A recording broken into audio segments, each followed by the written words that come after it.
Welcome back to Reading Bear. Today, we will take a look at some new malicious compliance stories. And if you enjoyed my content, please don't forget to subscribe to my channel and post some bear emojis in the comments. Let's go! First one is titled, "She wanted them to get whatever they wanted."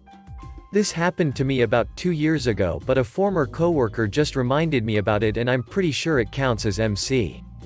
I'll try and keep it short, but it is a little long. I used to be a service manager at one of the biggest locations of a popular Mexican grill. I won't say which, but guac was $1.95 extra and we were required to ask everyone if they were okay paying that price. One Sunday morning, our second busiest shift of the week, 2 of my line people called out, so we were struggling to get all of our prep done before opening at 11. We are just wrapping up when in comes Karen 10 minutes before opening through the side door marked, "Employees only," with 15 preteen girls in tow.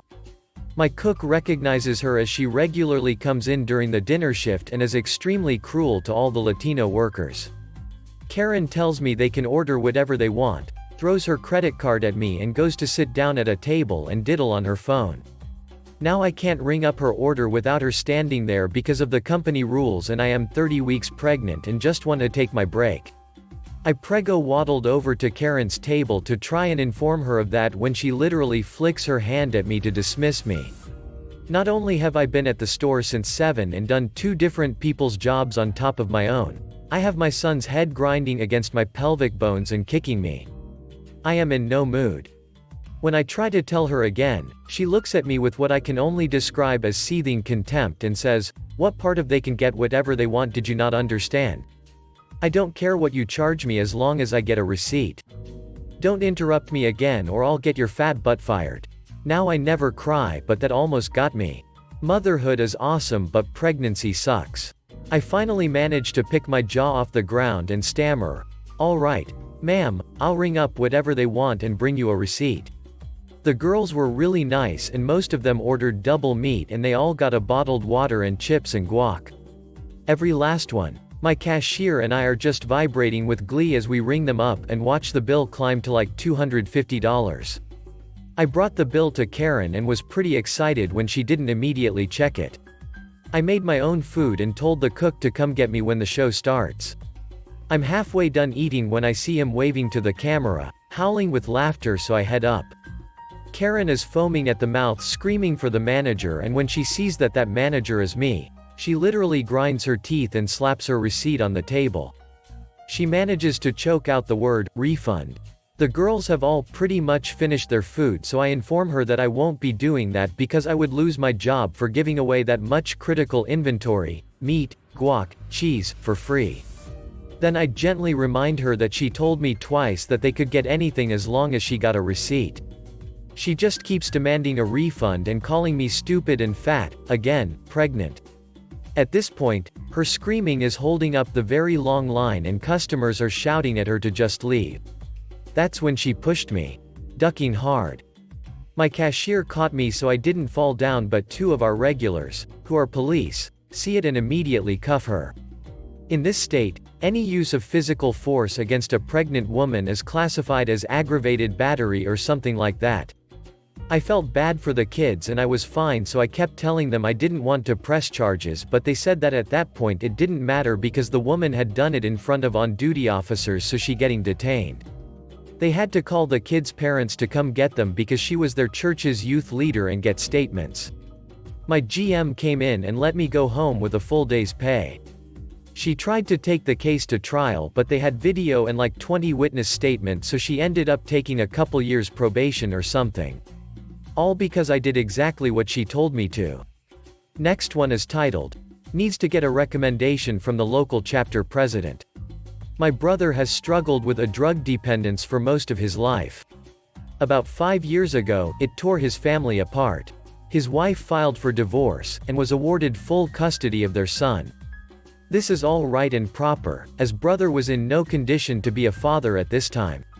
The road to recovery has been long, but my brother has been working the program and has now been clean for several years. He has no formal custody of his son, though he gets visitation at his ex-wife's discretion. He's been a good and stable father to his son in the last years. However, his ex has not wanted to allow for the possibility that brother has become well. In fact, she has begun jerking him around with visitation, even planning on removing son from his father for a period of several months so she can take a long vacation with her new family. Brother, not willing to let this slide, immediately filed for joint custody. The court case was just a day ago, and as expected, his ex has badmouthed his former drug use and attempted to paint him as still a user and a threat to their son. Again, he totally is not. Him being clean for years, employed, and owning his own home now.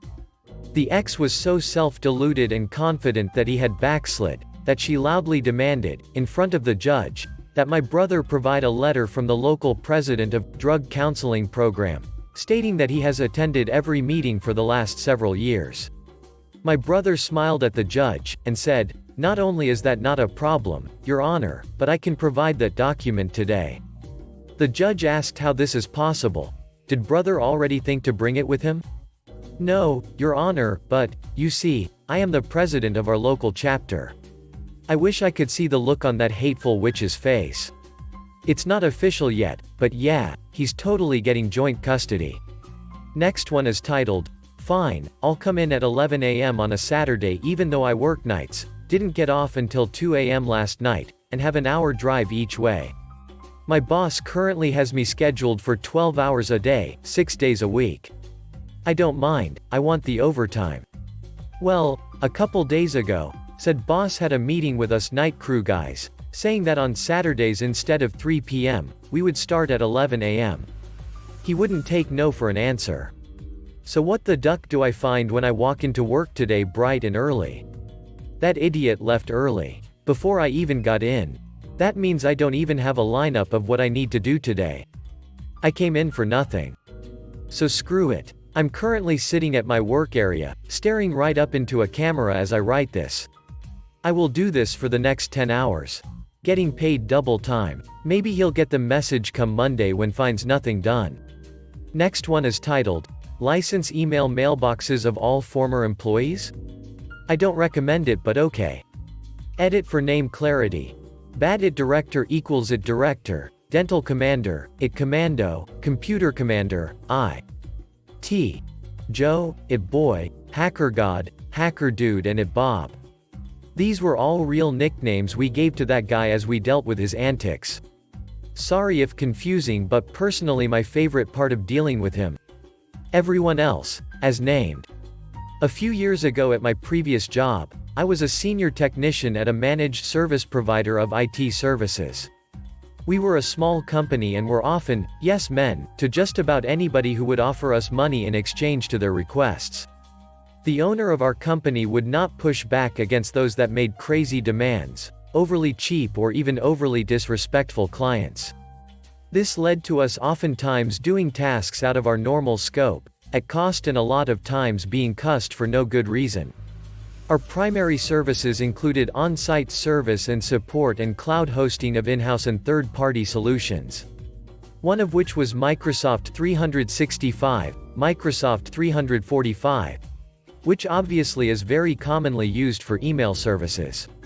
We would keep living knowledge base pages on each company, their services, environment info, and even policies of which different companies may demand, like, only follow through with support requests from office managers, or, if admin access is needed for this particular cluster of servers, contact Jim. One of our clients was a dental company that was of decent size. They had about 10 locations and were growing. Customers loved them and we often took pleasure going on site as it was heaven dealing with such polite people in contrast to what we had to deal with most of the time otherwise. They would even demand us have some lunch if we happened to be on site during their Friday luncheon. It was great. They used 365 services and only used E3 licensing for their users, which was total overkill. $20 per user per month when most employees barely even checked email, let alone made an Excel doc. They wouldn't take our recommendation to go use the essentials at $5 per user instead unless it was an office manager or HQ worker. Also, they had a decently high turnover rate as it was a college-type town and a lot of students would work there in one of the various positions to make decent pay and good experience while attending school. They would come and go. The IT director, literally only a title anyone can wear nowadays. He was pretty bad at his job. Of this company called us one day cussing because there were a bunch of mailboxes that were not licensed. We tried to explain that these were mailboxes that we converted to shared of employees that had left. Doing so allows us to remove the license of the mailbox while keeping all of the mail intact and very easily accessible if we needed to delegate access to someone who needs to review. You basically get to archive the mailbox for free. He barely let us even speak and the tech who actually took the call was flustered, so I took it over completely. Using my best well-seasoned customer service charm, I tried to explain to him the same, yet to no avail. They had 180-ish unused mailboxes that he wanted us to convert to a user box and add one of those premium, I'm drinking Stella in a fancy glass, licenses at $20 a pop per month. He resorted to personally insulting me, telling me I'm a tech who got promoted too fast and I should try a 4-year school next time, and demanded it be done right away with no specifics on how it be done. Bless your heart, man. Okay, we'll do it. Luckily we record the calls. Also, I'll make note this company has a policy that we are not allowed to use PowerShell, which for those that don't know is a terminal that allows us to perform action by command line. We can write scripts for special tasks or even do things in bulk, saving lots of time. I knew this very well and I begged them repeatedly to let us use PowerShell in the past, to no avail. So we ordered pizza in the office and got to work. Converted every last mailbox to normal and licensed it. We even converted a spider into a god as he struck fear in us with his hairy legs and many eyes. We weren't worthy. After we finished, we even had a contest to see who could frisbee Office 2003 discs the furthest, since we had a binder full of them as well as few other goofy games for about a half hour before we dipped out. It was a fun late night at work in the end. A month or so rolls by and our accountant had sent out all of the invoices to our customers on that fine second Monday of the month. Our dental commander called us at 12:03 p.m., 3 minutes after he would have gotten his, and he had blown a head gasket. He finally saw the bill for the additional 180 E3 licenses, plus taxes and fees. He was threatening to sue me and my 2 coworkers if our owner didn't fix it. One thing about our pushover owner is that he didn't take kindly to someone insulting his workers directly, as he took it personally since he interviewed everyone himself. He listened to the call recording after we begged him to do so. He did not like what he heard from IT Commando. He didn't give in, and he even added a little razzle-dazzle that we had never seen before. He even noted that because it was a written policy that we can't use PowerShell, we should have billed the request as a project since they demanded it be done in such a short time and was not a normal support request. In order for us to remove the licenses, they would also have to have this done at the same project rate, and they would have to pay for the bill as well as the 2 projects now, or we wouldn't touch it, period. Our project rate was $125 an hour for junior techs and $175 for senior techs. It was going to be about 2 hours per head, all at the senior rate for each leg of the ordeal, so about 12 hours all in all, as there were 3 of us. Computer Commander didn't know that the owner of his company and ours, we moderately close friends for nearly 2 decades, would occasionally play golf together and whatever company owners do when not at the office. The dental company owner and IT Joe came to our office immediately. Before allowing the discussion to proceed far past hello, our company owner played both calls on full blast over one of those Logitech 2.1 systems. It was loud. Dental company owner was absolutely shocked at what was heard, as this guy was always looked at in high standards. Hacker God was pale white as he sat there and did not move a muscle. He immediately told the IT boy to call an Uber back to the HQ and to stand by in the conference room. He wouldn't be driving back with him. He apologized profusely to us techs, nearly in tears it seemed. He wrote a check for one of the projects and the bill. We agreed to undo the work for free as he was a really good client of ours and was always nice. He gave us each $100 Visa gift cards the next week and bought us lunch in our own office a few times, all out of his own pocket. Hacker dude was fired as soon as the owner of the company got back to the office, and he entrusted us to make love to his IT systems while he found his replacement, who was ultimately better in every way. They took every recommendation of ours, including reducing the license types for the majority of their workers, while confused as to why this was ever a debated topic. That is the one company I truly miss at my last job. A good client. Last one is titled, "Sorry, that's the boss's job, boss." For background, I work in mental health and substance use services. I have worked in my job for a long time now. My boss is never available for help and hardly on site.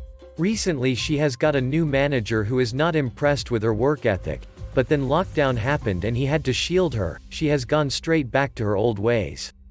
Boss will often ask me to do her work for her to save her coming in, which I have never minded doing up until recently. I had a meeting with my boss after an incident at work where someone tried to assault me. I told my boss I didn't feel supported by her after it had happened, as she wasn't present and didn't manage it well afterward. In the middle of the meeting, the boss says, "Perhaps you want to consider some easier work in a different department?" Me. What, why? Boss. Well, you do take on a lot of extra work that you don't need to. A lot of this work is managers' jobs. Maybe you need to learn to say no to taking on all this work? I asked if there was something wrong with my standard of work, if she had concerns, etc.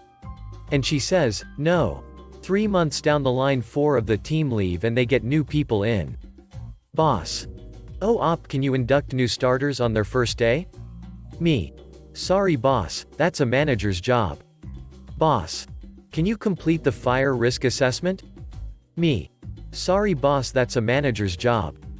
After a while she stops asking me things. Then one day she's working from home. I'm pretty sure she has been telling her manager she's on site throughout lockdown, but mostly isn't. Huge incident kicks off with residents, emergency services are called, etc. I call the boss and explain to her what happened. Boss.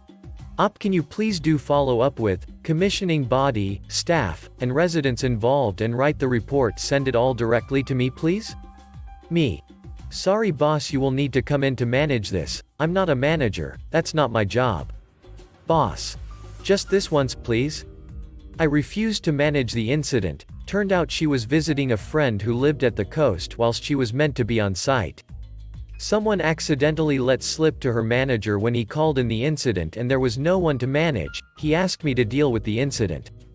I explained I couldn't, and that boss had reported me as taking on too much work to owe. A full investigation has been launched into her conduct and ability to do her job.